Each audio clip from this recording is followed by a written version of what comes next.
Good evening. Tonight we wade into the gritty, the uncertain, and the not-so-glorious side of medicine. Forget the Hollywood versions of strung-out artists and desperate street corners. This story begins not in the shadows, but in the gleaming laboratories of the world's most trusted pharmaceutical companies. The truth is, presented with its promise, you, like millions of others, would have called it a miracle. So before you get comfortable, take a moment to like the video and subscribe, but only if you genuinely enjoy what I do here. And let me know in the comments where you're tuning in from and what time it is for you. It's always fascinating to see who's joining us from around the world. Now, dim the lights, and let's step into tonight's journey together. Before there was a molecule, or a name, or a syringe, there was a flower, a deceptively simple thing. Papaver somniferum, the sleep-bearing poppy. It stands a few feet high, its stem a pale waxy green, almost blue in the haze of a summer afternoon. At its top sits the flower, a delicate cup of petals, sometimes white, sometimes a blushing pink or a deep bruised purple. They're as thin as parchment, and they flutter in the slightest breeze. But the petals are not the prize. After they fall away, they leave behind the pod, a small crowned globe, a seed head that swells with the promise of new life. And something more. Inside this globe, a network of fine vessels carries a milky white latex, a bitter sap. For millennia, this was humanity's most profound and intimate relationship with a plant. The story begins here, in this sap. It begins in the soft, fertile earth between two rivers, the Tigris and the Euphrates. In the long, slow dawn of civilization, the Sumerians cultivated these fields of nodding flowers. They knew the secret of the pod. With a small, sharp knife, they would make a shallow, careful incision in its skin. Almost immediately, the white milk would begin to weep, beading on the surface like tears. Left in the sun, it would thicken and darken, turning into a sticky brownish gum. This was opium, raw and unrefined.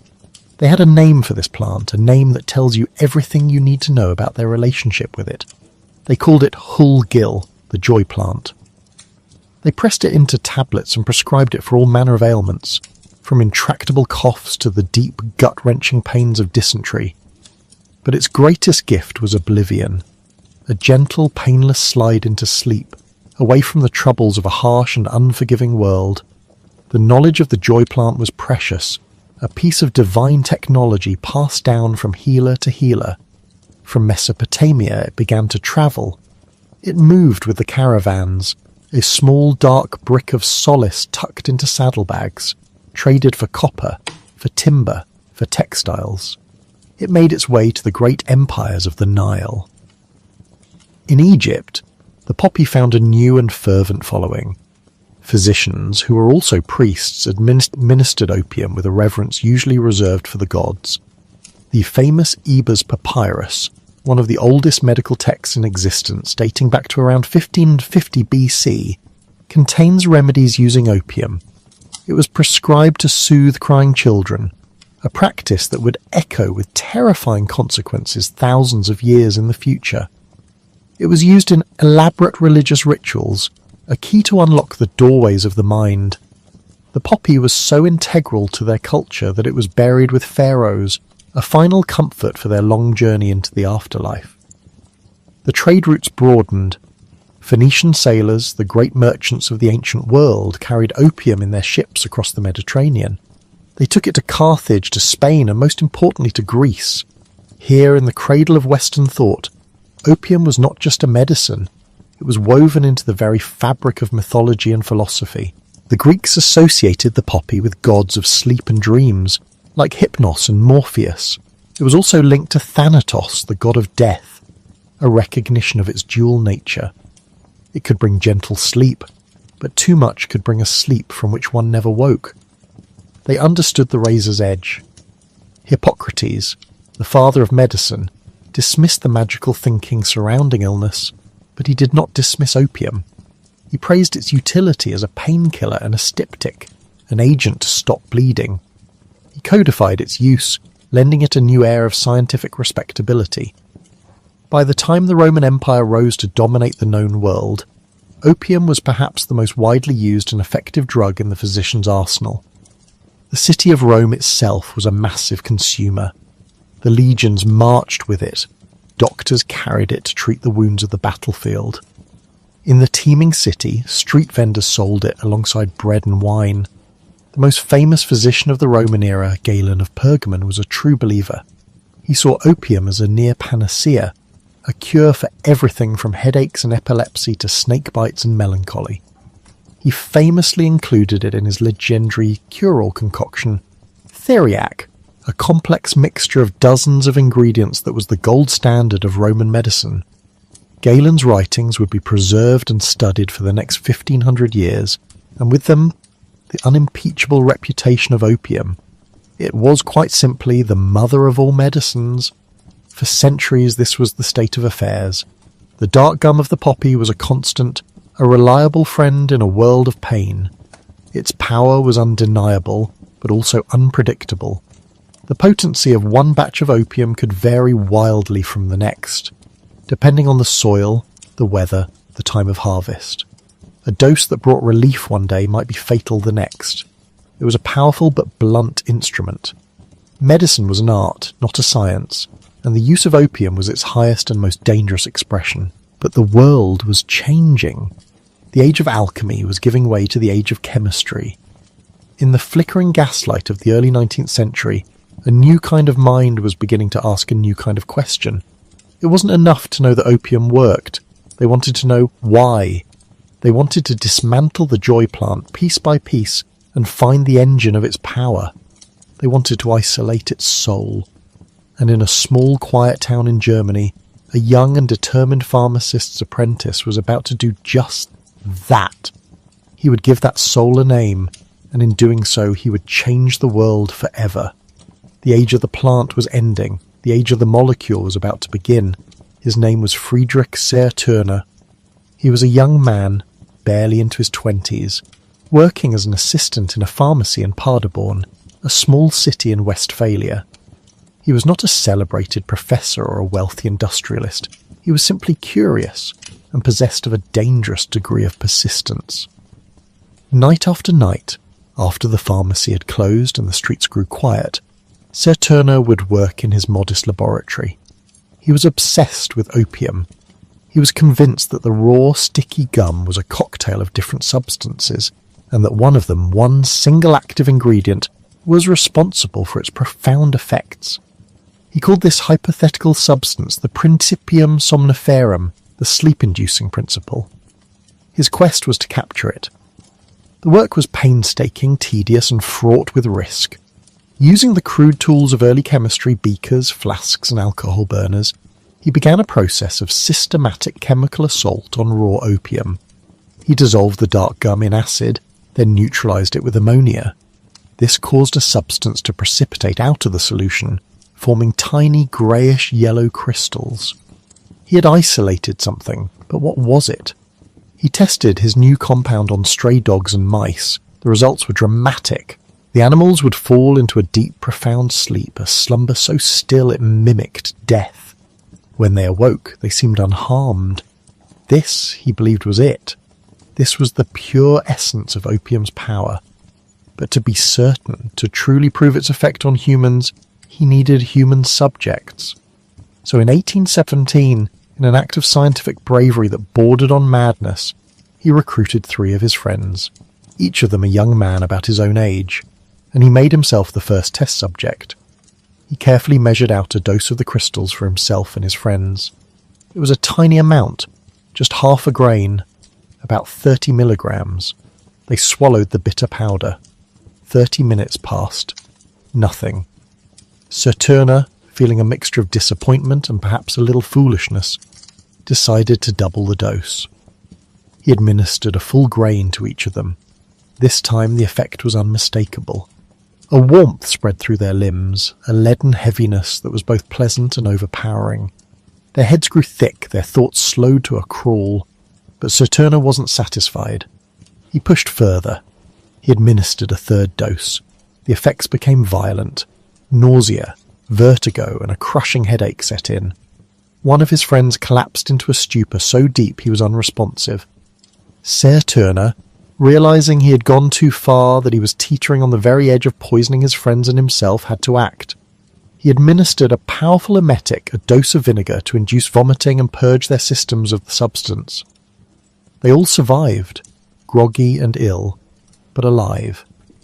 The experiment was a success. He had found it. He had isolated the first active alkaloid ever to be extracted from a plant. He named his creation morphium, after Morpheus, the Greek god of dreams, a fitting tribute to the ancient power he had now tamed and concentrated. Later, the name would be standardized to morphine. The discovery was, at first, largely ignored. Ser Turner was an unknown from a provincial town, but eventually the implications of his work began to ripple through the scientific community. The French chemist Joseph-Louis Gay-Lussac recognized the genius of the discovery, and soon pharmaceutical companies like Merck in Germany began producing morphine commercially. The impact on medicine was revolutionary. For the first time, doctors had a painkiller of known and consistent purity. They could administer it with precision. A dose of morphine was the same in London as it was in Paris or Vienna. It was 10 times more potent than raw opium, a concentrated and reliable weapon against pain. It transformed surgery from an agonizing ordeal of butchery into a survivable procedure. It gave relief to cancer patients, to sufferers of neuralgia, to anyone in the grip of extreme unbearable pain. It seemed like a pure, unalloyed miracle. But this miracle had a dark twin, and a new piece of technology was about to unleash it on a scale the world had never seen. In the 1850s, a Scottish physician named Alexander Wood and a French surgeon named Charles Pravaz independently developed the hypodermic syringe. It consisted of a hollow needle attached to a plunger. For the first time, a drug could be delivered directly into the bloodstream, bypassing the slow and inefficient route of the digestive system. The effect was instantaneous and immensely powerful. The marriage of pure morphine and the hypodermic needle was a turning point in history. It created a method of delivering relief that was faster, more intense, and more efficient than anything that had come before, and it arrived just in time for a war. The American Civil War, which began in 1861, was a conflict of unprecedented industrial scale and brutality. The weapons were new and terrible. The mini-ball, a soft lead bullet, shattered bone and tore through flesh in a way that made amputation the most common surgical procedure. The battlefields were scenes of unimaginable carnage. The field hospitals were even worse. Overwhelmed surgeons worked in blood-soaked tents, with little understanding of sanitation and an endless line of screaming, wounded men. Pain was the enemy as much as the opposing army, and the Army's medical corps had 2 invaluable tools in its arsenal: chloroform for anesthesia and morphine for the brutal, lingering pain that came after. Morphine was distributed on a massive scale. The Union Army alone purchased millions of opium pills and tens of thousands of ounces of morphine powder. It was administered liberally, often by exhausted and undertrained medics. It was a blessing. It saved countless men from dying of shock and agony. It allowed them to endure the unendurable. But when the war ended in 1865, and the soldiers who survived returned home, they brought a new affliction with them. They were missing limbs, their bodies were scarred, their minds haunted by what they had seen and done. And for many of them, there was another, more insidious wound. A deep, gnawing craving for the medicine that had gotten them through the war. They had left the battlefield, but they could not leave behind the needle and the little bottle of morphine solution. The condition became so common it was given a name: the soldier's disease. It was the first modern epidemic of iatrogenic or physician-caused addiction. These men, once celebrated as heroes, were now often seen as moral failures, their morphinism a private shame. They were the first generation to discover the terrible paradox of Ser Turner's creation. The cure for pain could create a suffering all its own, a prison with walls made of pure relief. Medicine had solved one problem, the wild, unpredictable nature of opium, only to create a new and more terrifying one. The search was now on for a solution. The world needed a painkiller with all the power of morphine, but without its dreadful curse of addiction. The world needed a safer alternative. And in the gleaming, state-of-the-art laboratories of a rising German chemical giant, a team of scientists believed they were on the verge of creating it. They were looking for a hero. The setting for our next scene is not an ancient field or a makeshift war hospital, but a place of gleaming modernity and industrial ambition. It is Elberfeld, Germany, in the last years of the 19th century, and the protagonist is not a single man but a corporation, Friedrich Bayer and Company. Bayer was a titan of industry, a chemical powerhouse that had built its fortune not on medicine, but on colour. They were masters of synthetic dyes, pulling brilliant blues and vibrant reds from the black, sticky waste of coal tar.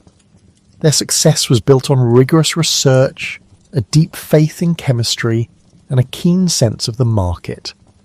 Having conquered the world of textiles, they turned their formidable research and development apparatus towards a new, even more lucrative frontier, pharmaceuticals.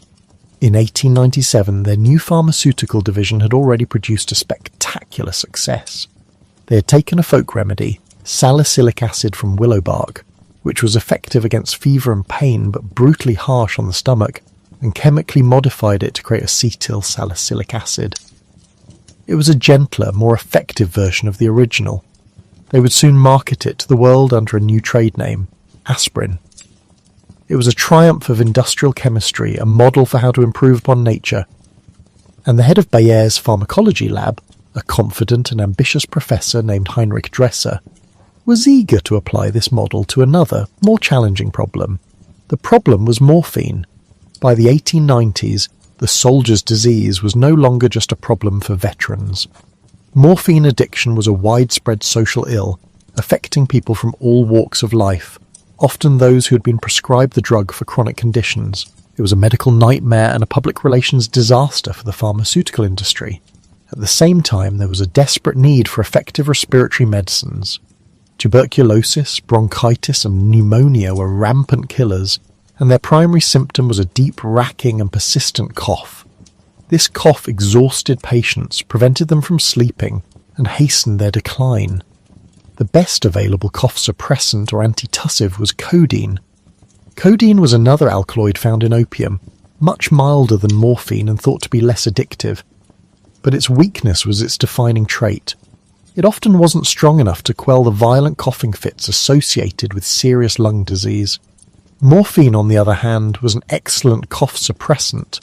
It worked by depressing the cough centre in the brainstem, but it had that terrible side effect. It also depressed the respiratory centre right next to it. In the weak, frail patients who needed it most, a dose of morphine strong enough to stop their cough could also be strong enough to stop their breathing altogether. And then, of course, there was the addiction. This was the challenge Professor Dresser set for his team. He wanted a new drug, a drug with the cough-suppressing power of morphine, but without its dangerous tendency to shut down the lungs. And most importantly, he wanted a drug that was not addictive. He believed it was possible to chemically separate the good effects of morphine from the bad. He wanted to create a safe morphine. The task of synthesizing this new wonder drug fell to a young chemist in his laboratory named Felix Hoffmann. Hoffmann was a talented and methodical chemist, the very same man who just 11 days earlier had successfully synthesized the stable, marketable form of aspirin. He was on a roll. His method was the same one he'd used to create aspirin from salicylic acid, acetylation. It was a standard chemical technique, attaching an acetyl group to a molecule to change its properties. Hoffmann took pure morphine, derived from Bayer's vast supplies of opium, and boiled it with a chemical called acetic anhydride. It was a straightforward, if noxious, process. The result was a new molecule, a fine white crystalline powder. The chemical name was diacetyl morphine. 2 acetyl groups had been attached to the morphine molecule. Hoffmann had done his job, he had created the substance. Now it was up to Heinrich Dresser to figure out what it could do. Dresser began testing the new compound, which he codenamed Heroin, in his laboratory. He started with animals, mice, guinea pigs, and rabbits. The results were immediately encouraging. It was a remarkably powerful respiratory suppressant. It calmed the breathing of the animals far more effectively than codeine. Crucially, in the doses he was testing, it did not seem to cause the dangerous level of respiratory depression that morphine did. It appeared at first glance to be safer. The next step was human trials. These were not the rigorous double-blind, placebo-controlled studies we would expect today. Dreser and his team began by testing the drug on themselves, their assistants, and then on workers in the Bayer factory who were suffering from coughs. The reports were glowing. The substance was astonishingly effective. A very small dose could stop a persistent cough in its tracks, allowing for a peaceful night's sleep. But there was another effect, a side effect that was noted with great interest. The subjects reported a feeling of pleasant euphoria. It made them feel good. They felt strong, clear-headed, and full of energy. One report noted that the drug produced a sense of heroism. This observation lit a fire in Dreser's marketing-savvy mind. He saw the name. This was a heroic drug, one that would conquer disease and suffering. He officially named the substance heroin, from the German word heroisch. But he didn't just see it as a cough suppressant, he saw a much grander, more audacious application.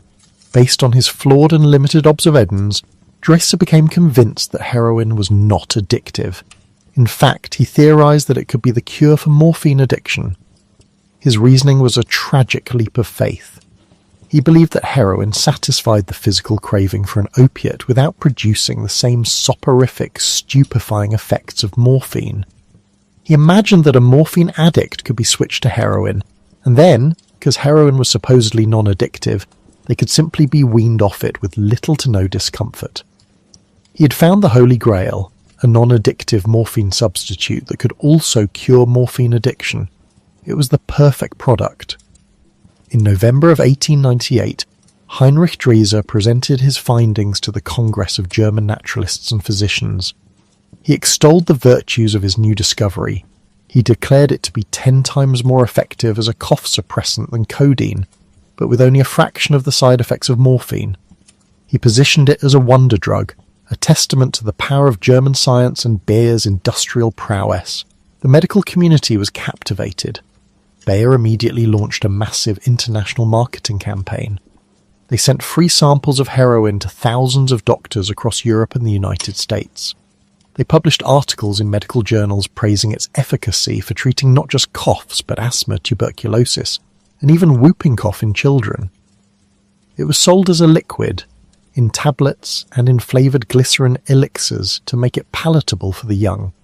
It was advertised as the safe, non-addictive alternative.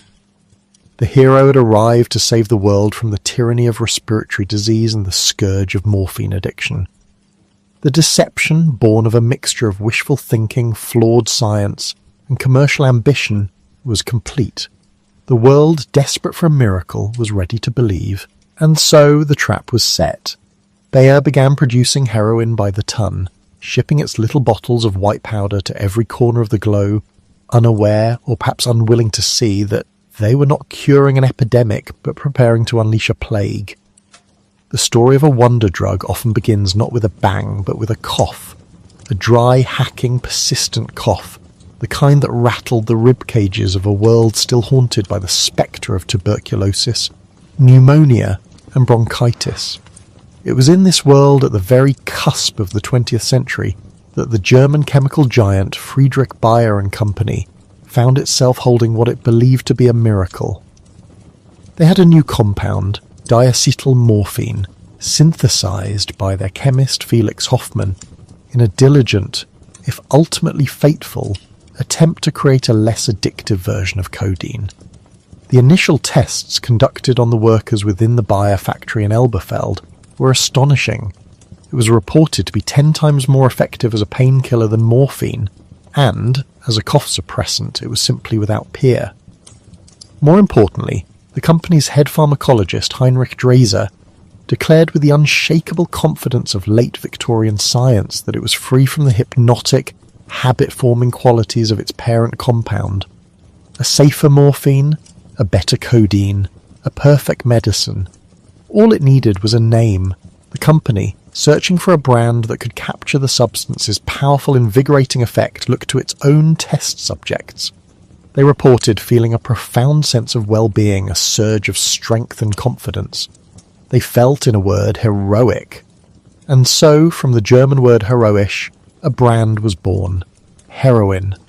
It was a name that sounded strong, modern, and utterly benign. It sounded like a solution. Bayer, a company that had built its reputation on meticulous science and was on the verge of global domination with another of its recent products, aspirin, threw its entire industrial and marketing might behind this new wonder drug. The campaign was a masterpiece of global commerce.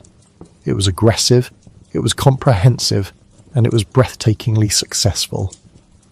From 1898 onwards, a flood of promotional materials poured out of Germany and into the mailbags of physicians, pharmacists, and hospitals across the civilized world. Free samples were dispatched by the tens of thousands, arriving in neat little packages in doctors' offices from London to St. Louis, from Vienna to Shanghai. The bottles themselves were works of quiet medicinal elegance, small clear glass containers filled with a fine white crystalline powder, sealed with a cork and adorned with the now iconic Bayer cross logo. The label, in crisp black print, declared its contents: heroin. For those who preferred convenience, it was pressed into tablets. For the most common affliction, the cough, it was suspended in a sweet glycerin-based elixir, making it palatable even for children. Advertisements bloomed in the pages of the world's most respected medical journals. One striking ad from the era shows the name Heroin in bold Art Nouveau lettering, surrounded by a litany of ailments it promised to vanquish: coughs, bronchitis, phthisis, asthma, whooping cough. Another, featuring the Bayer logo, simply stated, Heroin, the sedative for coughs.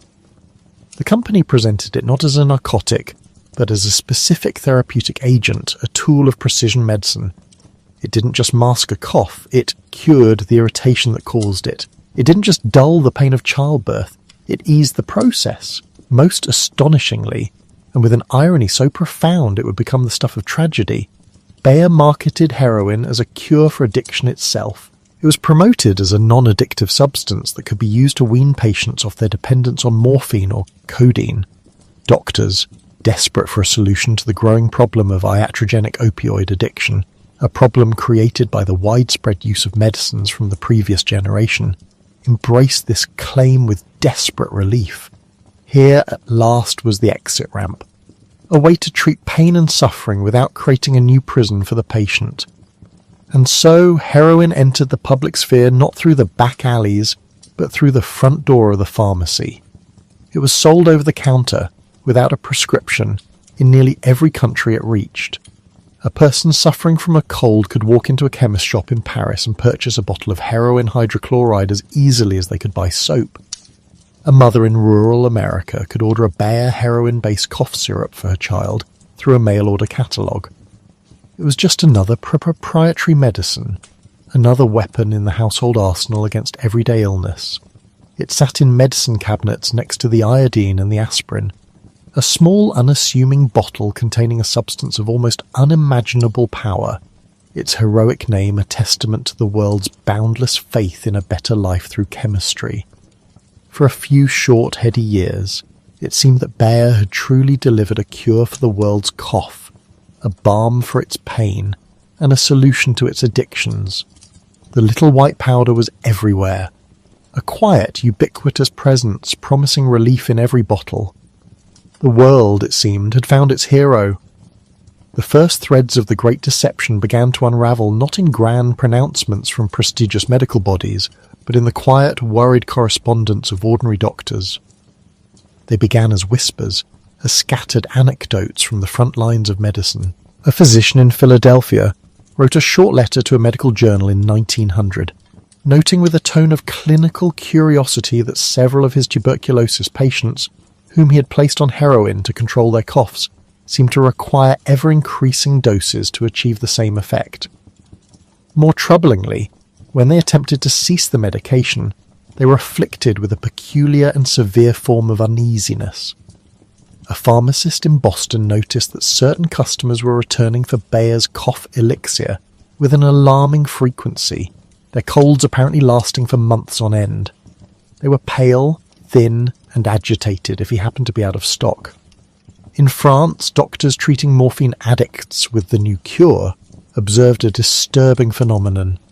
Their patients did indeed stop using morphine, but they simply transferred their devotion to the heroin with a frosty that was startling. They called this new state heroinism, and it appeared to be a far more ravenous and intractable condition than the one it was meant to replace. These were the early signals, the first tremors before the earthquake.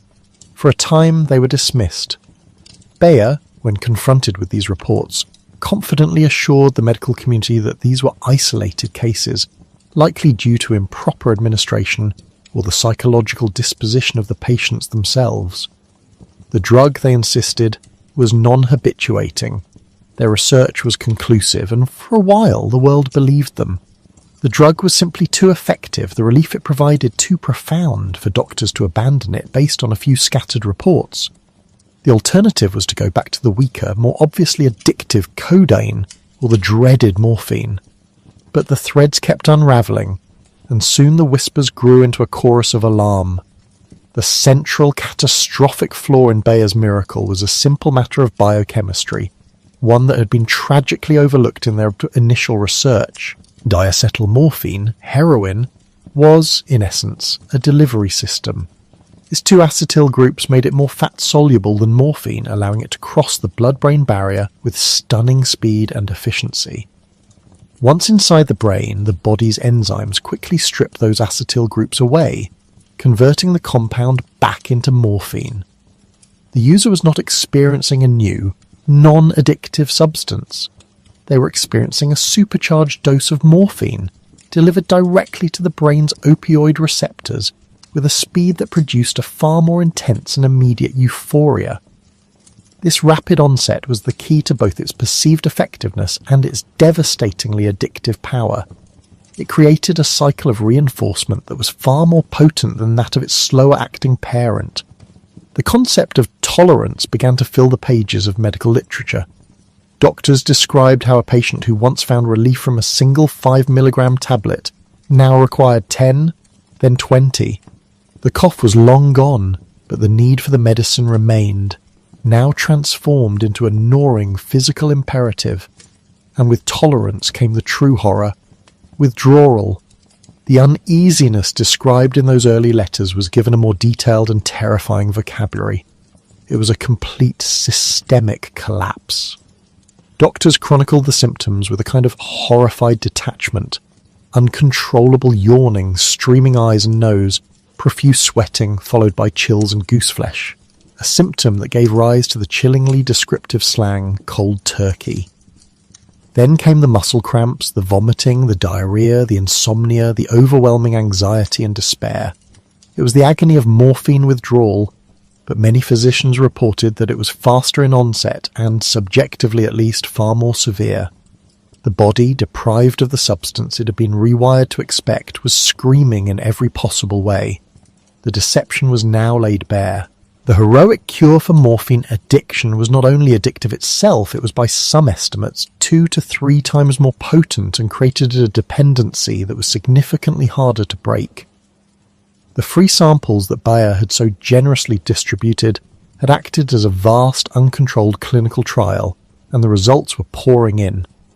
Sanatoriums and asylums, once filled with alcoholics and morphine addicts, began to report a new class of patient, the heroin habitué.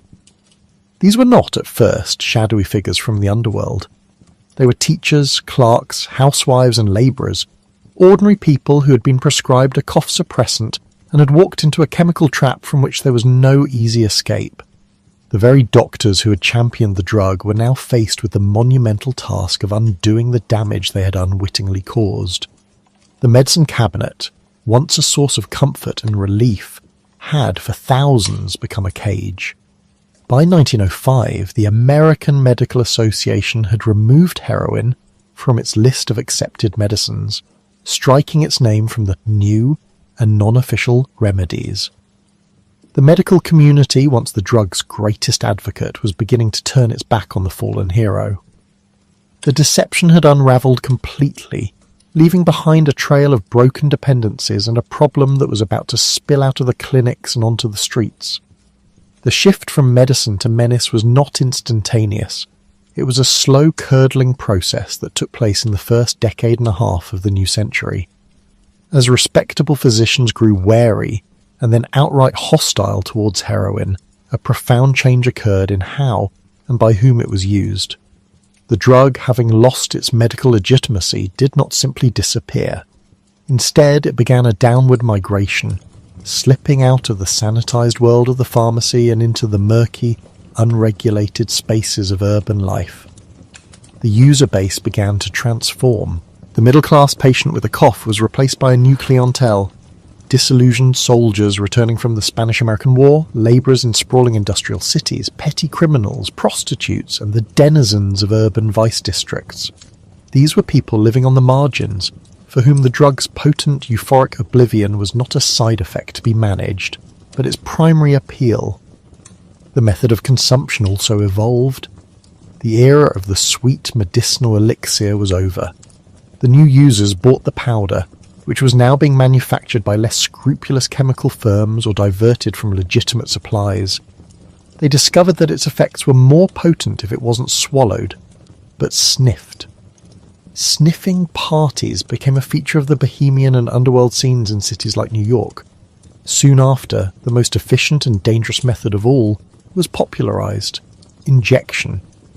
The hypodermic syringe, a recent medical innovation, became the tool that sealed the drug's reputation. It allowed for the most direct and powerful administration, but it also brought with it the new horrors of abscesses, infections, and the easy transmission of disease. Heroin was no longer a medicine. It was a jolt, a fix. Its identity was being forged anew in the shadows. This transformation coincided with a period of immense social anxiety in the United States. The progressive era was in full swing, a time of great reform, but also of great fear.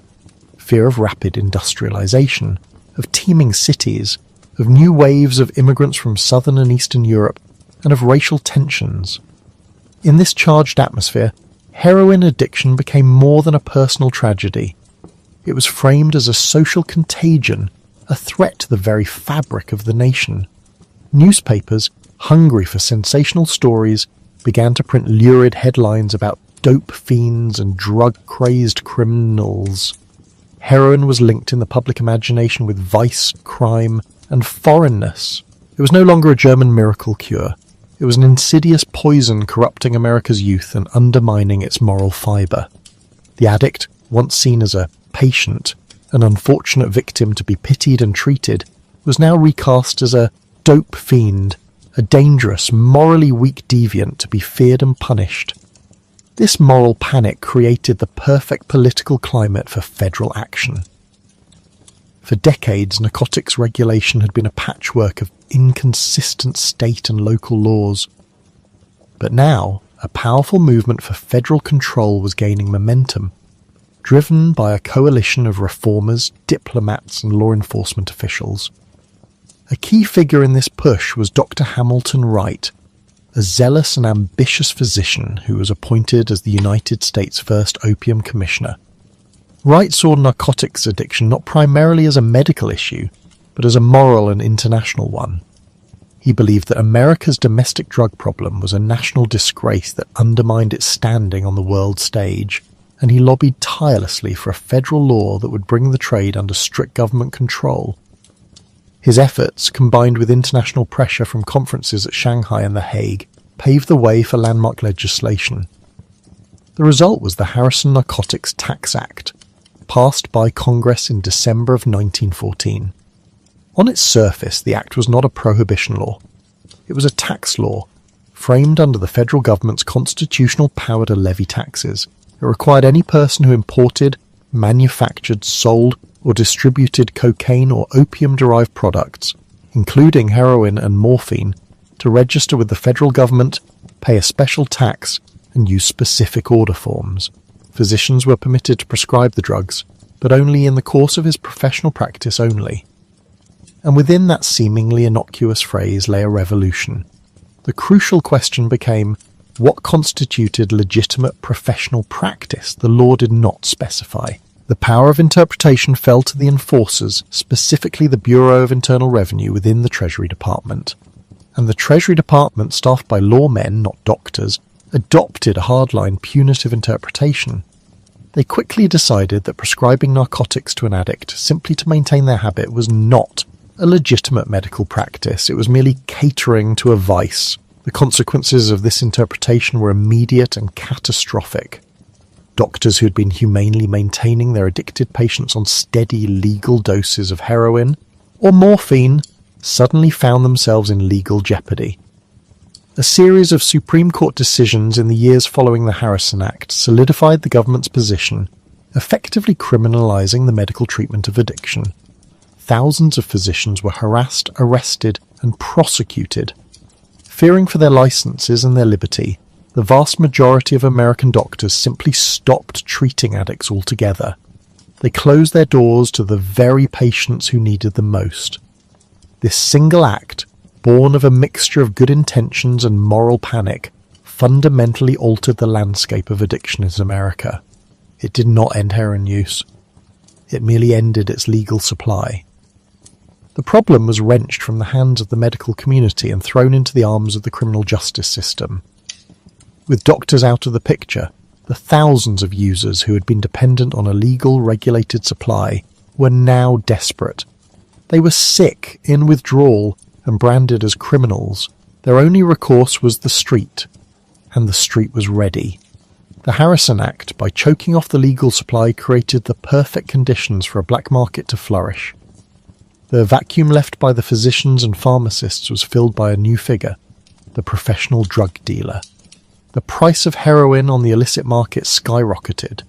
The purity became dangerously unpredictable, cut with quinine, sugar, or worse. A public health crisis was officially transformed into a crime wave. The users, in order to pay the inflated prices for their now illegal medicine, were often driven to theft, prostitution, and other criminal activities. The law had not solved the problem of heroin addiction. It had created the modern American drug underworld. The little bottle that had once sat in the medicine cabinet was now gone. In its place stood the police officer, the jail cell, and the shadowy figure dealing a mystery powder in a back alley. The heroic cure, having deceived the world, was now officially a menace, banished to the very shadows it would help to define for the next century. The law, in its infinite and often misguided wisdom, had slammed the door shut. The Harrison Act, the various bans, the international conventions, they had declared the age of legal heroin over. But in the grand, drafty house of global commerce, another door, a back door, had just creaked open, a much more profitable one. Nature, especially the nature of commerce, abhors a vacuum, and the vacuum left by Bayer, by Merck, by the legions of physicians who had prescribed their miracle cure, was vast and deep and begging to be filled. Into this void stepped men who understood supply and demand better than any economist, men who wore fedoras instead of lab coats, and who measured profit not in quarterly reports, but in kilos and body counts. The modern heroin trade, the one that would stain the rest of the 20th century, was not born in a boardroom. It was born on the sun-scorched poppy fields of the Anatolian Plateau in Turkey. For centuries, farmers there had cultivated Papaver somniferum, scraping the raw milky opium from its pods. Much of it was for the legal market, processed into morphine base for the world's hospitals. But a certain percentage, a quiet surplus, was always available for those with cash and a discreet disposition. The first link in a new invisible chain had been forged. From the fields of Turkey, the raw opium or the morphine base began its journey west. Its destination was a city of sea salt, garlic, and secrets. Marseille, Hunts's oldest city, bustling port on the Mediterranean, was the perfect crucible. It was home to the Corsican syndicates, the milieu. These were not flashy gangsters. They were clannish, ruthless, pragmatic men dynasties of smugglers who had cut their teeth running contraband cigarettes and liquor. Men like Paul Carbone and Francois Spirito. They knew the shipping lanes, the customs officials who could be bought, the quiet coves where a boat could unload in the dead of night. They saw the potential immediately. This white powder was lighter than alcohol, more valuable than gold. So they built the laboratories, not in the city itself, but tucked away in the sleepy villas and farmhouses of Provence, in the rocky hills overlooking the Azure Sea. Here they employed the true wizards of this new trade, the chemists. Some were renegades, rogue talents from the legitimate pharmaceutical industry, men who knew the delicate dance of acetic anhydride and morphine base. They were artists of a dark science. They took the crude brown blocks of morphine base from Turkey and, through a precise and dangerous process, purified them. They washed and filtered, boiled and cooled until they had precipitated a substance of extraordinary quality.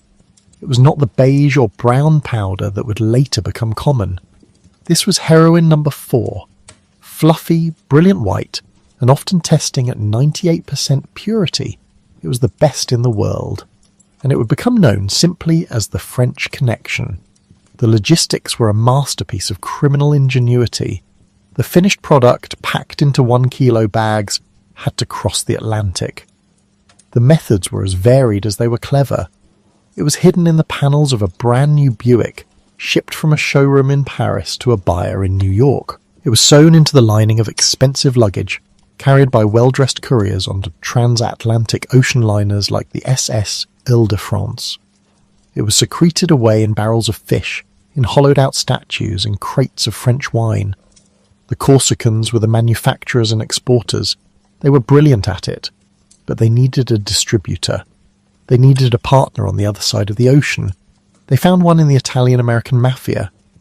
After World War II, Charles Lucky Luciano, exiled in Italy but still pulling the strings of his criminal empire, saw the future. He and his associates in the 5 families of New York City controlled the docks. They controlled the unions. They controlled the trucking. They were the gatekeepers of America's largest city. A deal was struck. The Corsicans would deliver the product and the mafia would handle everything else. They were the wholesalers, breaking down the multi-kilo shipments and selling them to mid-level dealers who, in turn, would sell them on the streets of New York, Chicago, and Philadelphia. For decades, this pipeline was almost mythically efficient. It was a well-oiled international machine, a shadow corporation with its own supply chain, manufacturing division, and global distribution network. It turned a Turkish farmer's crop worth a few $100s into a product that would fetch millions on the streets of America. The quiet cough medicine, now an outlaw, had found its new corporate sponsors. They were far more dedicated and far more lethal than Bayer had ever been. The world had tried to cage a monster, and in doing so had handed the keys to the zookeepers of the underworld. They didn't just let the monster out. They fed it, strengthened it, and taught it how to hunt in every corner of the globe.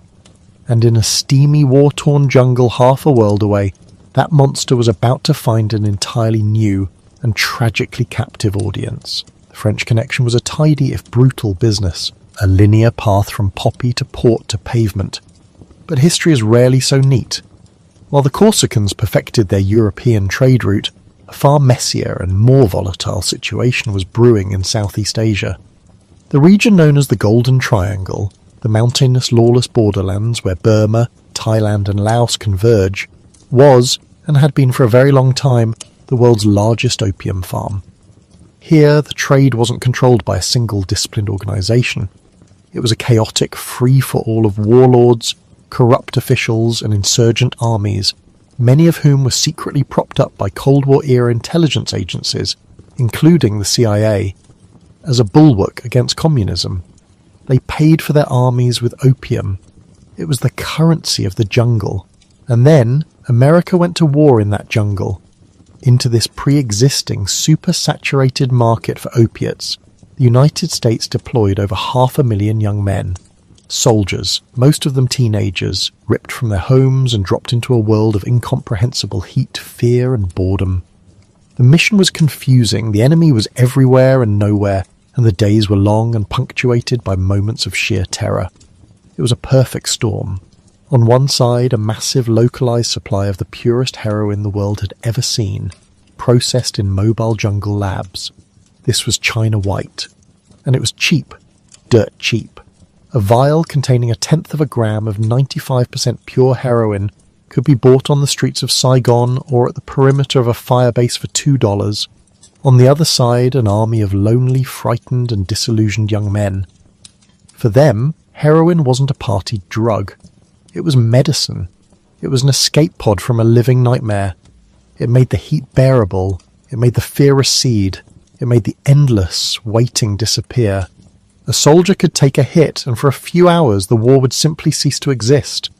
It was the ultimate anesthetic for the soul. Crucially, the method of ingestion was different. Back in the States, heroin meant needles. It meant mainlining. A taboo, a terrifying leap for a novice. But in Vietnam, the product was so pure it didn't need to be injected to deliver a powerful high. It could be smoked. It was often sprinkled into a cigarette or heated on a piece of tinfoil, the user inhaling the wisps of smoke through a tube. A practice known as chasing the dragon.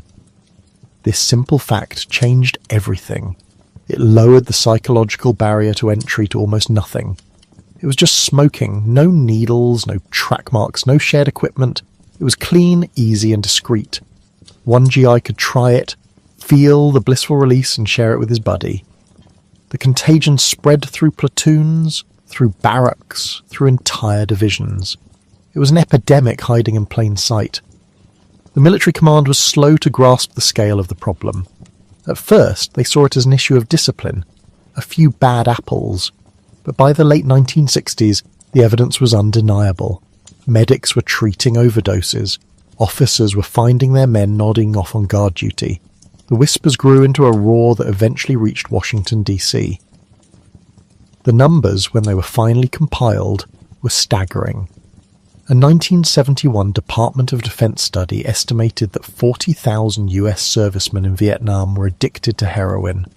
Some congressmen believed that as many as 15 to 20% of all enlisted men had used it. The White House panicked. President Richard Nixon saw a looming catastrophe. An army of trained, armed and addicted soldiers returning to American soil.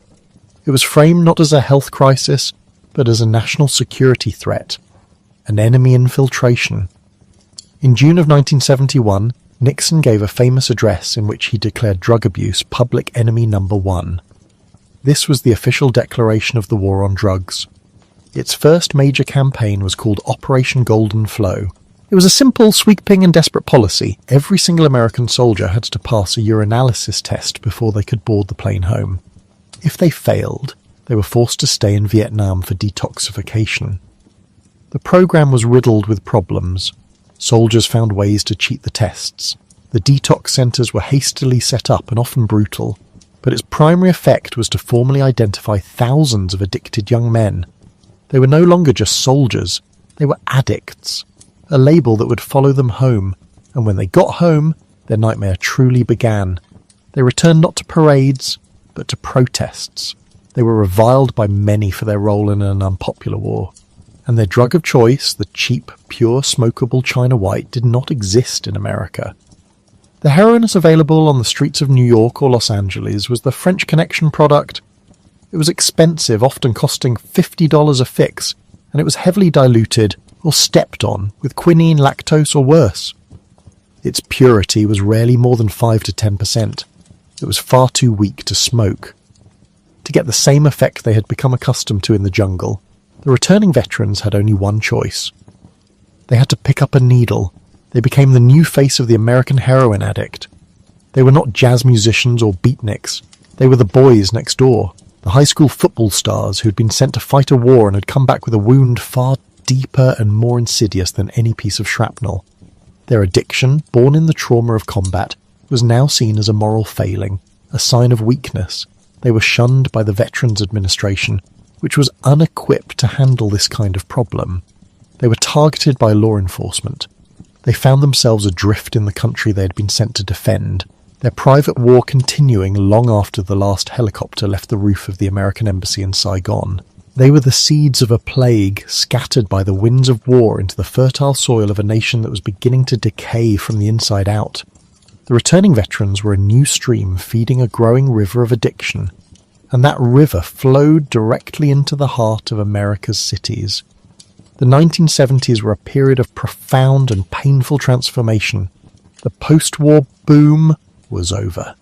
The nation was gripped by stagflation, an unnerving combination of economic stagnation and high inflation. The great industrial engines of the Northeast and Midwest began to sputter and die. Factories that had built the nation's cars, steel and appliances were shuttered, their gates chained, their windows broken. A massive wave of deindustrialization swept across the urban landscape. With the jobs went the people who could afford to leave.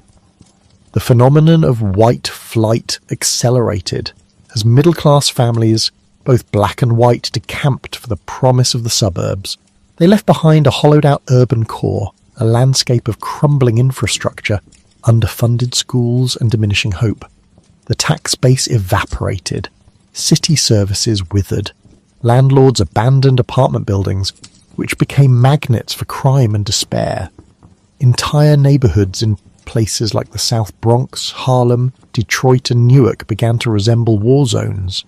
And in this ecosystem of decay, heroin found its perfect habitat. It was a simple, brutal equation. When the legal economy collapses, the illegal economy thrives. For a young man in a forgotten neighborhood with no job and no prospects, the drug trade offered one of the only paths to money, status and power. It became a twisted version of the American dream. The mafia, the old wholesalers of the French Connection, were still at the top of the pyramid. They were happy to sell to anyone who could move their product. But on the streets, a new kind of entrepreneur was emerging. In Harlem, a man named Leroy "Nicky" Barnes saw the opportunity. Barnes was brilliant, charismatic and utterly ruthless. He wasn't content to be a simple street dealer. He decided to organize the chaos. He traveled to Italy to deal directly with the mafia's suppliers. He created an organization called the Council, a 7-man board of major black drug traffickers in New York City. They pooled their money, streamlined their distribution, handled their own legal affairs, and brutally eliminated their competition. They were in effect a Fortune 500 company of heroin distribution. Barnes became so powerful and so brazen that the New York Times magazine put him on its cover in 1977 with the headline, "Mr. Untouchable." He was a folk hero to some, a demon to others, but above all he was a creature of his environment, a symptom of a deeper disease. The product itself became a brand. No longer was it sold in anonymous little bags. Dealers began to stamp their glassine envelopes with logos and names, a form of street-level marketing to build a loyal customer base and signal the potency, or alleged potency, of the product inside.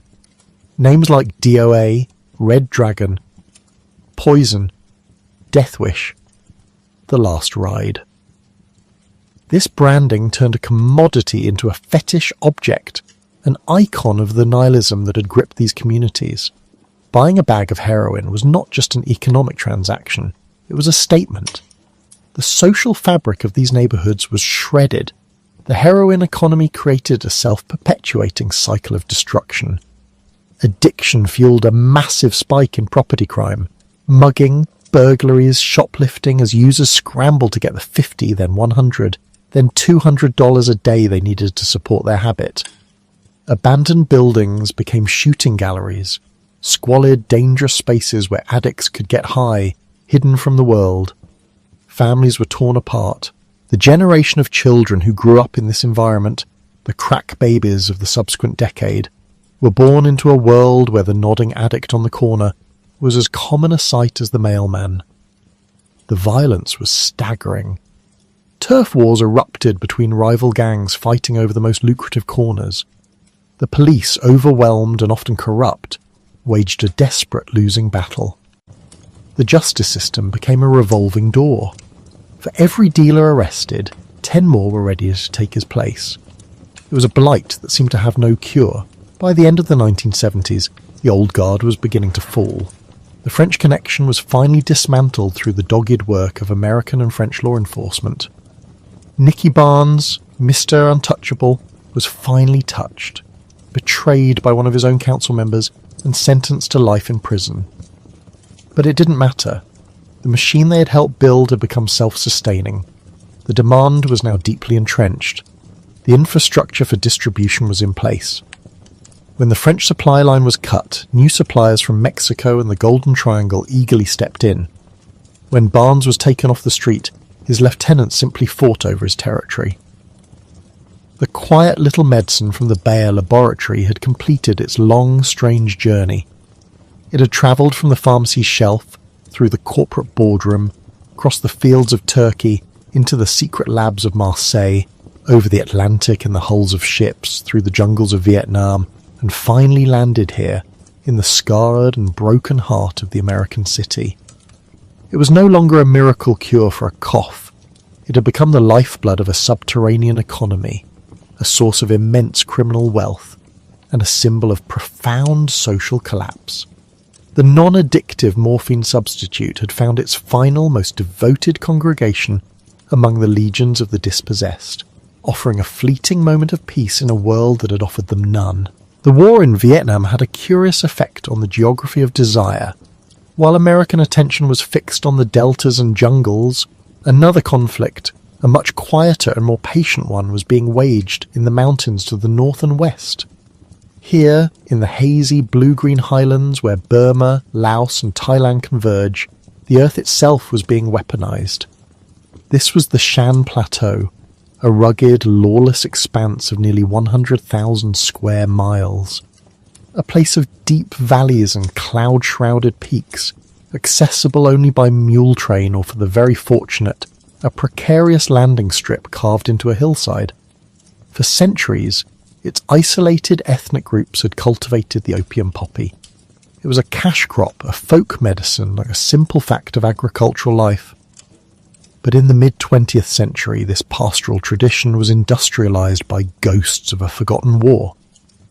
When Mao Zedong's communists triumphed in China in 1949, the defeated remnants of Chiang Kai-shek's Kuomintang army, the KMT, fled south. Thousands of these soldiers, cut off from their homeland, spilled over the border into the Shan states of Burma. They were an army without a country, but they were disciplined, well-armed and utterly pragmatic. They saw the poppies not as flowers, but as a source of revenue, a means to fund their long, slow dream of one day retaking the mainland. And so they set to work. The KMT organised the local poppy farmers, who were mostly from the Hmong and Shan ethnic groups, into a cohesive production network. They imposed a tax, payable in raw opium, and they protected the growers from the interference of the weak, newly independent Burmese government. They became the de facto rulers of this mountainous kingdom, their authority enforced by the barrel of a rifle. The logistics were formidable. The raw opium, a sticky dark gum scraped from the seed pods of the poppy, had to be transported from thousands of remote hillside plots. Mule caravans, sometimes hundreds of animals long, would snake through treacherous mountain passes guarded by KMT soldiers, their destination the border with Thailand. It was here, in makeshift labs hidden deep in the jungle, that the first stage of alchemy took place. The opium was boiled, treated with lime, and refined into a chalky, crumbly morphine base, bricks of it, stamped with the KMT's official seal, 2 crossed flags, became the new currency of the highlands. But the world's appetite was changing. Morphine was not enough. The market demanded the purer, more potent and far more profitable diacetyl morphine, heroin. The KMT initially lacked the chemical expertise. That arrived in the late 1950s and 60s as chemists from Shanghai and Hong Kong, fleeing communist rule themselves, were recruited into the mountains. They brought with them the knowledge of acetylation, the simple but crucial process of adding acetic anhydride to the morphine base. Suddenly the jungle labs could produce not just morphine, but kilos of pure white No. 4 heroin, the famous WO Globe brand, a product of unparalleled purity and a brand that became synonymous with the Golden Triangle's deadly efficiency. The scale of this operation is difficult to comprehend. By the early 70s, this region was producing an estimated 700 tons of raw opium per year, enough to supply the entire American market and much of Europe's. It was a state within a state, a narco-kingdom built on a flower. The Vietnam War, raging to the east, was both a catalyst and a cover. The Central Intelligence Agency, in its fervent anti-communist crusade, saw the KMT and other local militias as useful proxies against the Pathet Lao in Laos and the Viet Cong. The CIA's proprietary airline, Air America, a supposedly civilian carrier, flew supplies into the region's remote airstrips. The planes that brought in guns and ammunition did not always fly out empty. They often carried opium and heroin, a convenient backhaul that financed the agency's local allies. It was a perfect closed loop of pragmatism and plausible deniability. The war also created a new captive market. Stressed, demoralized and bored American soldiers in Vietnam found the high-purity heroin from across the border to be cheap, plentiful and a potent escape. Vials of pure white powder could be bought on the streets of Saigon for a few dollars. By the end of the war, an estimated 15% of returning GIs were addicted to heroin, a devastating legacy that poured back into the streets of America. And then there were the warlords. The KMT's dominance eventually fractured, giving rise to local figures who learned the trade and sought to control it for themselves. The most famous or infamous of these was a man named Chang Chi-fu, better known to the world by his nom de guerre, Kun Sa. A man of mixed Chinese and Shan heritage, he was a master of branding and political theatre. He styled himself not as a drug lord, but as a revolutionary, the leader of the Shan United Army, fighting for an independent Shan state. His war, of course, was funded entirely by heroin. At his peak in the 1980s, Kun Sa controlled an estimated 70% of the Golden Triangle's output. He commanded a private army of 20,000 men, complete with surface-to-air missiles. He built a massive fortified base at Homong, near the Thai border, that was a small city unto itself, with schools, a hospital, and even a holiday inn for visiting business associates. He would hold press conferences in the jungle surrounded by his troops, lecturing journalists on Shan nationalism while his caravans, protected by those same troops, moved vast quantities of heroin toward the coast. For decades, the Golden Triangle was a geopolitical black hole. It corrupted governments in Bangkok and Rangoon, financed decades of intractable civil war in Burma, and flooded the world with a seemingly endless river of white powder. It was a perfect self-sustaining ecosystem of violence, politics and chemistry, hidden in plain sight, blooming in the quiet solitude of the mountains. The heroin that left these hills would travel through a complex web of brokers in Thailand, pirates in the South China Sea, and couriers on commercial airliners. And as it flowed west, it would seep into the cultural bloodstream, eventually finding an unlikely and unsettling new expression, not in the jungles of Southeast Asia, but under the harsh, sterile lights of a fashion photographer's studio. The shift was as subtle as a change in the weather. The glossy, vibrant, athletic bodies of the 1980s supermodels, the Cindy Crawfords, the Naomi Campbells, women who looked like goddesses of health and vitality, began to feel dated. A new decade, the 1990s, brought with it a different mood. A kind of weary cynicism, a post-Cold War ennui. It was the era of grunge music, of Generation X apathy, and the aesthetic of fashion began to reflect this cultural downshift. It started in the pages of avant-garde British magazines like The Face and ID, and it was championed by a new wave of photographers who rejected the polished artifice of their predecessors. They favoured a style that was raw, realistic, documentary-like. They shot in cheap apartments on grimy streets in drab, liminal spaces, and their subjects, their models, began to look different too. They were impossibly thin, almost skeletal. Their skin was pale, translucent. Their eyes were ringed with dark circles, their expressions vacant, their poses awkward, as if caught mid-stumble. It was a look of profound exhaustion, of alienation.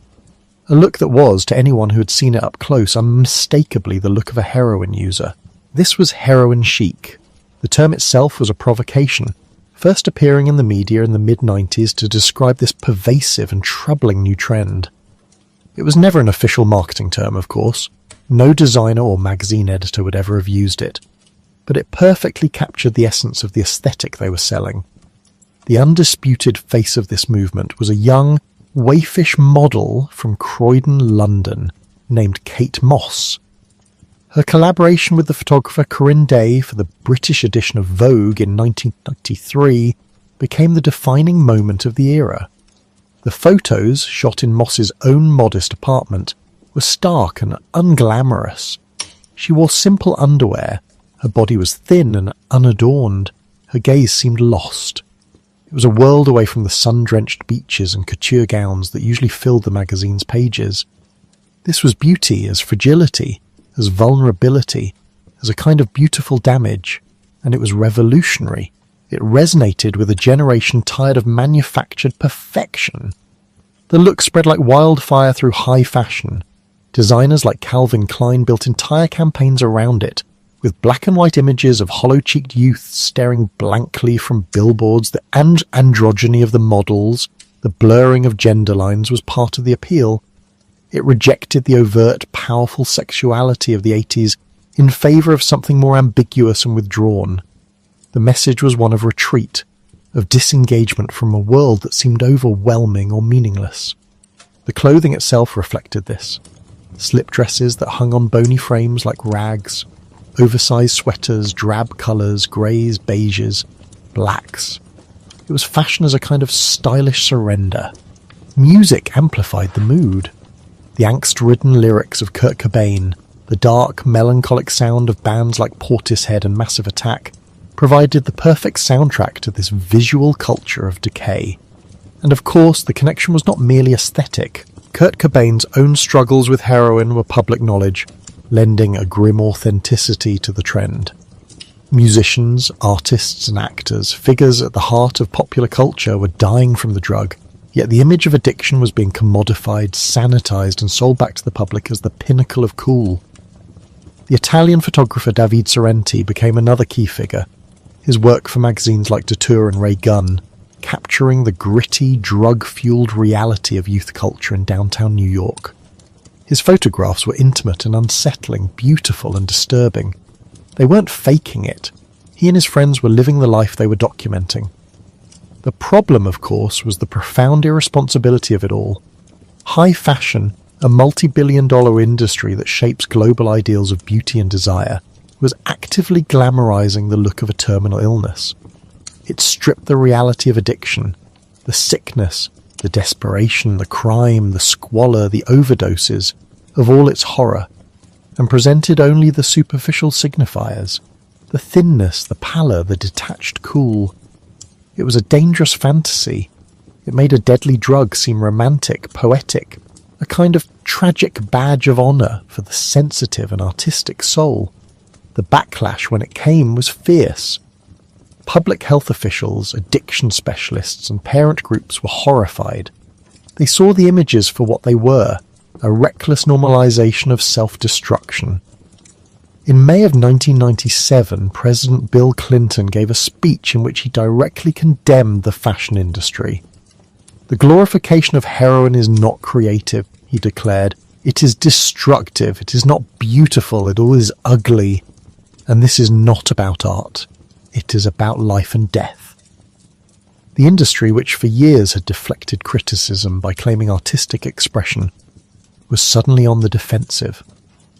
But the true turning point, the event that shattered the illusion, came earlier that same year. In February 1997, David Sorrenti, the brilliant young photographer who had so perfectly captured the heroin chic aesthetic, died. He was found in his New York apartment surrounded by heroin paraphernalia. His death was the result of a lifelong blood condition, exacerbated by his heroin use. He was only 20 years old. Sorrenti's death was a profound shock to the fashion world. It was a brutal intrusion of reality into their carefully constructed fantasy. It was no longer an abstract aesthetic, it was a dead young man. His mother, the photographer Francesca Sorrenti, launched a public campaign, Awareness, the David Sorrenti Appeal, to end the glamorization of drugs in fashion. The industry, shamed and sobered, began to retreat. Magazine editors issued statements promising a new focus on health and well-being. The model started to look a little healthier, a little less vacant. The lighting got a little brighter. The era of heroin chic was over, almost as quickly as it had begun, but it left a strange and lingering cultural residue. It had, for a moment, made the abyss look fashionable. It had packaged despair as a luxury good. And even as the fashion world turned its back on the imagery of the street junkie, far more dangerous and widespread opioid crisis was quietly gathering storm. Not in the gritty alleyways of the Lower East Side, but in the clean, respectable and carpeted offices of pharmaceutical companies. The next wave of addiction would not be whispered about in hushed tones. It would be prescribed by a doctor in a little orange bottle with a label that promised, with scientific certainty, that it was safe. The dawn of the 21st century felt for many like a time of medical miracles, and one of the most celebrated was the conquest of pain. For decades, the medical establishment had been deeply cautious about prescribing strong opioids for chronic non-cancer pain. The risk of addiction was considered too high, but in the mid-90s, a profound shift in thinking began, a shift that was not accidental, but was engineered with one of the most sophisticated and deceptive marketing campaigns in pharmaceutical history. The architects of this shift were a privately held company based in Stamford, Connecticut, called Purdue Pharma, owned by the secretive and immensely wealthy Sackler family. In 1996, Purdue launched a new drug called OxyContin. The active ingredient was oxycodone, a powerful semi-synthetic opioid that had been around for decades and was known to be highly addictive. But Purdue claimed their pill was different. It featured a patented time-release mechanism, a special coating called Contin that was designed to deliver the medication slowly over a 12-hour period. This, Purdue argued, smoothed out the peaks and valleys of a drug's effect, eliminating the euphoric rush that led to abuse and addiction. Their central marketing claim, a claim they pushed with relentless force, was that the risk of addiction from OxyContin was less than 1%. It was a stunningly effective and utterly baseless piece of fiction. Purdue Pharma unleashed a marketing blitz of unprecedented scale and scope. They more than doubled their sales force, creating an army of representatives who targeted not specialists in pain management, but general practitioners, family doctors in small towns and rural areas across the country. The very doctors who saw the most patients with chronic pain from injuries, arthritis, and back problems. These sales reps were armed with misleading charts, biased studies funded by Purdue itself, and a simple, powerful message. Doctors were failing their patients by letting them suffer. A new concept was being promoted in the medical community, partly through Purdue's influence, that pain should be treated as the fifth vital sign, as important as blood pressure or heart rate. It was a compassionate idea on the surface, but it created immense pressure on doctors to eliminate pain at all costs. And Purdue was offering the perfect, easy solution. The incentives were enormous.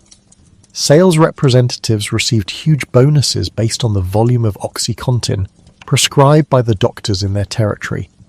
Doctors, in turn, were showered with attention and perks.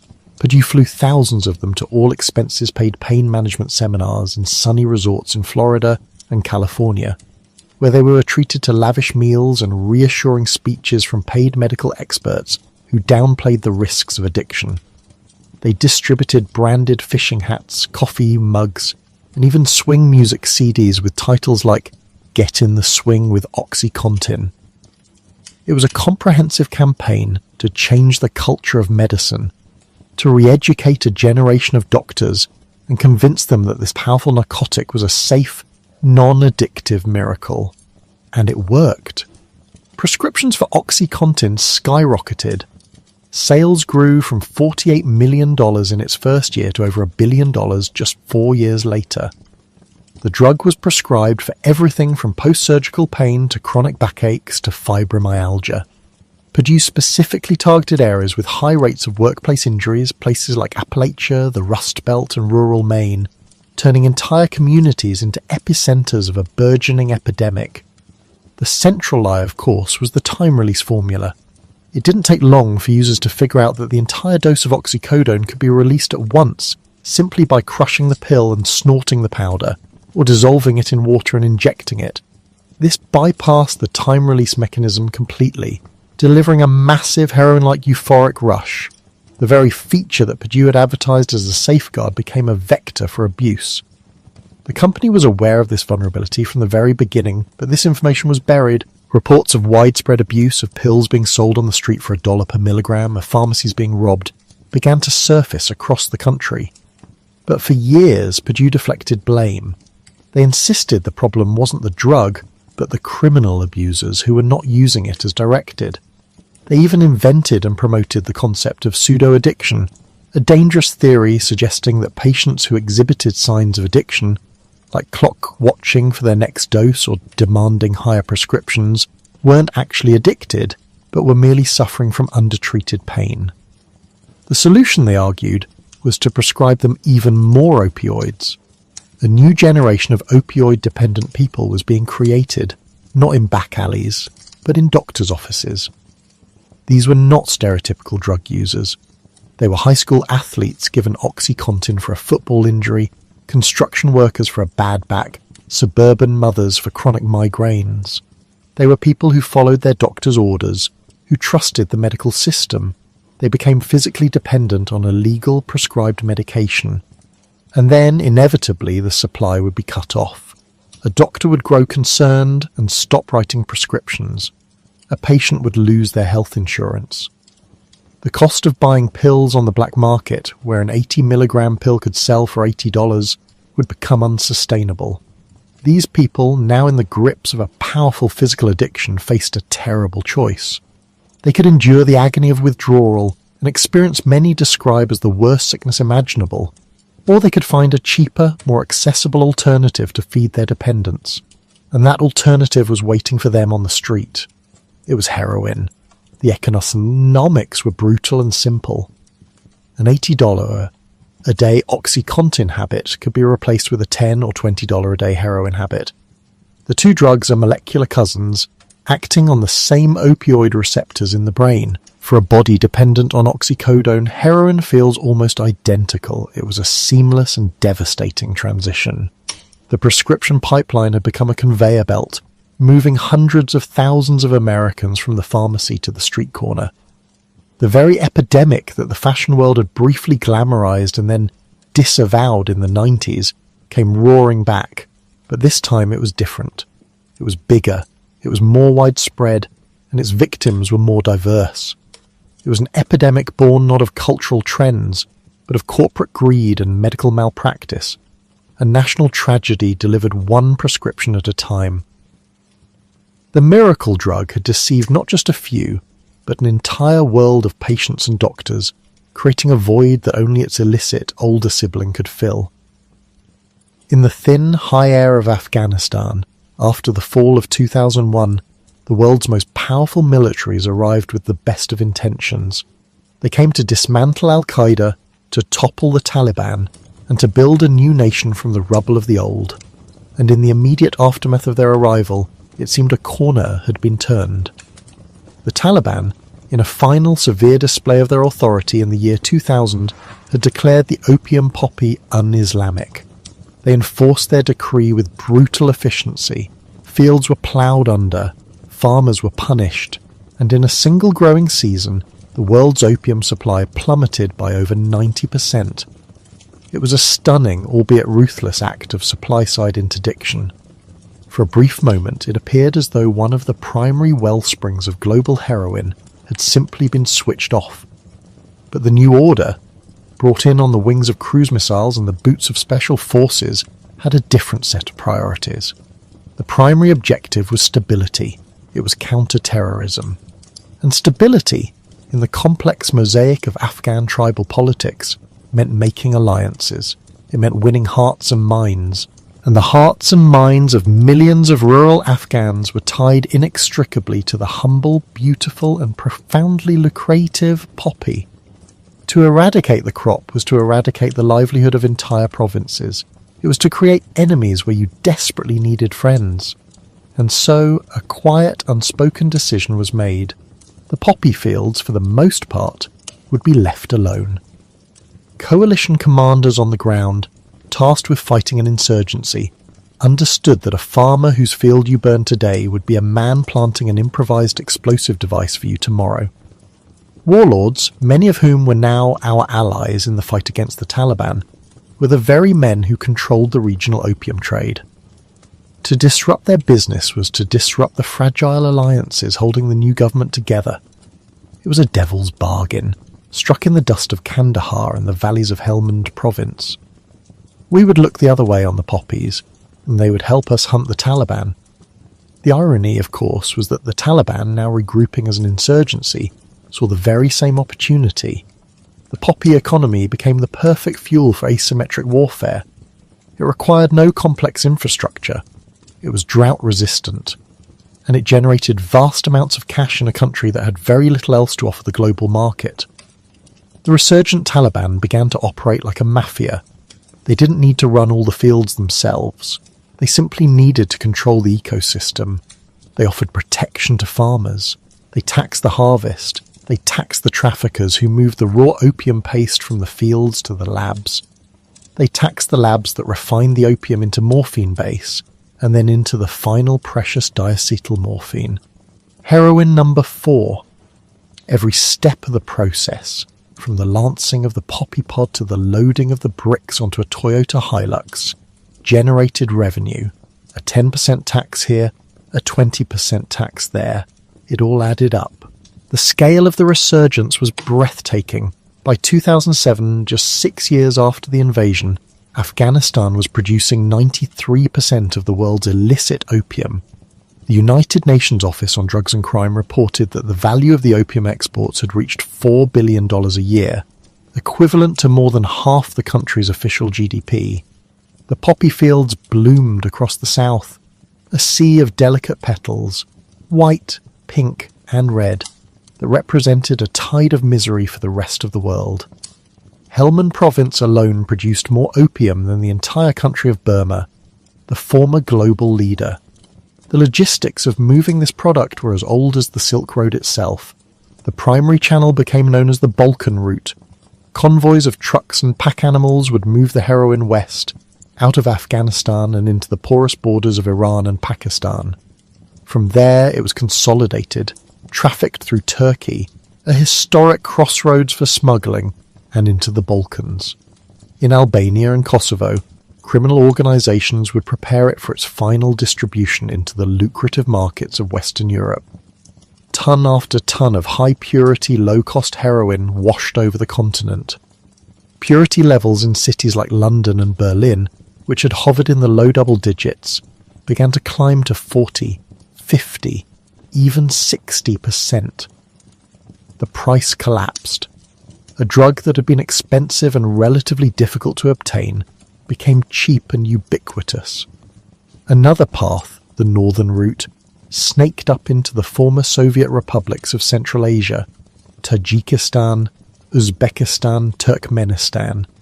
From there it fed a burgeoning crisis within Russia itself, which soon had one of the highest per capita rates of heroin addiction in the world. A vast river of opiates, originating in the very country the West had occupied to ensure its own security, was now flowing out in all directions, creating instability and funding the very insurgency the soldiers were there to fight. The efforts to stop it were Sisyphean. Eradication teams, often composed of Afghan forces supported by American or British troops, would descend on a field. They would cut down the stalks, burn the harvest, but for every field they destroyed, 10 more would be planted over the next hill. The programs designed to encourage farmers to switch to alternative crops, saffron, pomegranates, were well-intentioned but ultimately futile. No legal crop could compete with the poppy. A farmer could earn 10 times more from a hectare of opium than he could from a hectare of wheat, and the local opium buyer would come to the farm paying cash and often provide the seed and fertilizer on credit. The government, in contrast, offered little support for legal crops. The choice, for a man trying to feed his family in one of the poorest places on earth, was not really a choice at all. The war on terror had become, in a very real sense, a war funded by drugs. The money from the poppy fields bought AK-47s, rocket-propelled grenades, and night vision goggles for the Taliban. It paid the salaries of their foot soldiers. It corrupted the new Afghan government from the village level all the way to the highest ministries in Kabul. The very foundations of the state we were trying to build were being dissolved by the profits from the flour we had decided not to destroy. Afghanistan had become the world's first true narco-state, a nation whose economy and political life were wholly dependent on a single, illicit plant. And all of this happened under the watchful eye of the most sophisticated military and intelligence apparatus the world had ever known. A quiet, tragic, and utterly predictable failure, blooming in plain sight. This superabundance of potent, cheap heroin created a global user base with unprecedentedly high tolerances. The market was saturated. The addicts were primed for the next step, for something stronger, something cheaper, something synthetic, and a dark shadow was beginning to fall across North America, a shadow born not in a field of flowers, but in the cold, sterile logic of a chemical laboratory. The transition was not a sudden event.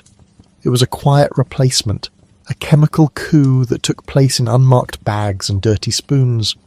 For years, the story of heroin in North America had been a story of two primary sources, the black tar heroin from Mexico and the white powder heroin, known as China White, that trickled in from Southeast and Southwest Asia. But the economics of the drug trade, like any other business, are governed by risk and profit. And producing heroin is a risky, inefficient business. It requires land, it requires a specific climate, it requires a large, compliant labour force to harvest the opium gum. The supply chain is long, vulnerable, and subject to the whims of weather and law enforcement. Then came fentanyl. It was not a new substance. It had been synthesized back in New 59 by the brilliant Belgian chemist Paul Janssen. For decades it had been a respected, if incredibly potent medical tool. A powerful anaesthetic used in operating rooms and a painkiller for cancer patients, delivered through transdermal patches. It was 100 times more potent than morphine, 50 times more potent than pure heroin. A godsend for those in agony. A monster lurking in the pharmacopoeia. The shift began when chemists, working for criminal organisations, realised the immense economic potential of producing fentanyl illicitly. It required no farms, no peasants, no seasons. All it required were the right precursor chemicals, a skilled chemist, and a laboratory. The precursors, for the most part, were legally produced and easily obtained from the vast, loosely regulated chemical industry in China. Shipped in barrels and falsely labelled as industrial solvents or pigments, they would arrive at ports in Mexico. There, in superlabs run by the Sinaloa cartel and the cartel Jalisco New Generation, the synthesis would take place. The logic was brutal and undeniable. A kilogram of heroin might cost $5,000 to produce in Mexico. That kilogram could be sold wholesale in the United States for perhaps $80,000. A stunning profit margin. But a kilogram of pure fentanyl, which could be produced for even less, was so potent that it could be used to create the equivalent of 50 kilograms of street-level product. The potential profit wasn't just greater, it was exponentially, astronomically greater. A single kilogram of fentanyl contained enough lethal doses to kill 500,000 people. The risk of smuggling also decreased. Instead of moving bulky bricks of heroin across the border, traffickers could now move a substance that was just as profitable in a package the size of a small bag of sugar. At first, the fentanyl was used as a cutting agent, a booster. Dealers would mix a small amount into their heroin supply to increase its potency and stretch their product. A user, accustomed to a certain dose of heroin, would inject what they thought was their normal amount. But the bag was hot, it contained fentanyl, and the difference was catastrophic. A few extra micrograms, an amount invisible to the naked eye, a few grains of salt's worth, was the difference between the familiar euphoric rush and immediate respiratory depression. The user would feel the initial warmth and then nothing. breathing would slow, it would become shallow, and then it would stop. The overdose numbers began to climb at a rate that stunned public health officials. What had been a chronic, simmering crisis became an acute, explosive catastrophe. In 2013 in the United States, there were just over 8,000 deaths from heroin overdose, and a little over 3,000 from synthetic opioids like fentanyl. By 2017, the heroin deaths had doubled to over 16,000, but the deaths from synthetic opioids had skyrocketed nearly tenfold, to almost 30,000. By 2021, the number would exceed 70,000. It was a quiet, relentless chemical warfare being waged on the streets of America. It wasn't a choice for the users. The market simply changed beneath their feet. The substance they sought, the familiar brown or white powder, was no longer what it claimed to be. It was a Trojan horse. Heroin became the delivery system for fentanyl. Soon the cartels realized they didn't even need the heroin. They could press fentanyl into pills, expertly mimicking prescription opioids like OxyContin or Xanax. A teenager buying a single pill from a friend or on social media, thinking they were experimenting with a pharmaceutical, was in fact taking a dose of illicit fentanyl that could stop their heart. The problem grew even darker with the emergence of fentanyl analogues. These were slightly modified chemical cousins of fentanyl, often created by chemists to skirt specific chemical bans. Compounds like acetylfentanyl, furanil, fentanyl, and the most terrifying of all, carfentanil. Carfentanil is an elephant tranquilizer. It is 10,000 times more potent than morphine, 100 times more potent than fentanyl itself. A single microgram, a speck barely visible, could be lethal. When carfentanil began to appear in the street drug supply, even the most hardened users were terrified. Overdoses became almost instantaneous and incredibly difficult to reverse. The first responders, the paramedics, the firefighters, the police officers, were on the front lines of this new plague. They would arrive at scenes of unimaginable stillness. A man slumped over the wheel of his car at a green light. A young couple collapsed in the bathroom of a gas station. A group of friends, all dead in a single room, having shared the same contaminated batch. These scenes repeated themselves daily in small towns and large cities, from the Rust Belt to the Sun Belt. The morgues filled up. The coroners fell behind.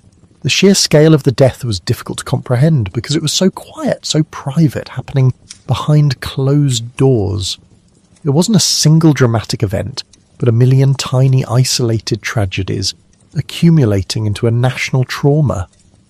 The fentanyl shadow had completely eclipsed the old world of heroin. The poppy fields of Afghanistan and Mexico, which had for so long been the source of the problem, were now almost secondary. The threat was no longer agricultural, it was industrial. It was synthesized in labs, trafficked with the efficiency of a multinational corporation, and distributed with lethal indifference. The miracle drug had always been a liar, but its final synthetic evolution was its most deceitful and deadliest trick of all. A trick that left behind a legacy of ruin so profound that the world is still struggling to even measure its depths, let alone begin the work of recovery. The weight of this history is measured not in tons of seized narcotics or in billions of dollars of profit, but in absences. An empty chair at the dinner table, a child's room left untouched for years, a voice on an old voicemail that will never be heard again. The legacy of heroin, and now fentanyl, is a story of subtraction, of lives cut short and futures erased. The sheer scale of the loss is staggering. A slow-motion disaster that has hollowed out communities and left a scar across generations. For every overdose statistic, there is a sprawling network of grief, a family fractured, a circle of friends left wondering what they could have done differently. And yet, in the face of this overwhelming darkness, a quiet and determined response has been taking shape. It is a response born not of moral judgment, but of sheer pragmatism and a desperate will to keep people alive. It is the philosophy of harm reduction. If you cannot, in the short term, stop people from using a dangerous substance, you can at least take steps to reduce the immediate harm that substance can cause. It is a tacit admission that the war on drugs, with its focus on punishment and supply interdiction, has failed to protect the most vulnerable. The most powerful tool in this new arsenal is a medication called naloxone, most commonly known by its brand name Narcan. It is, in essence, an antidote.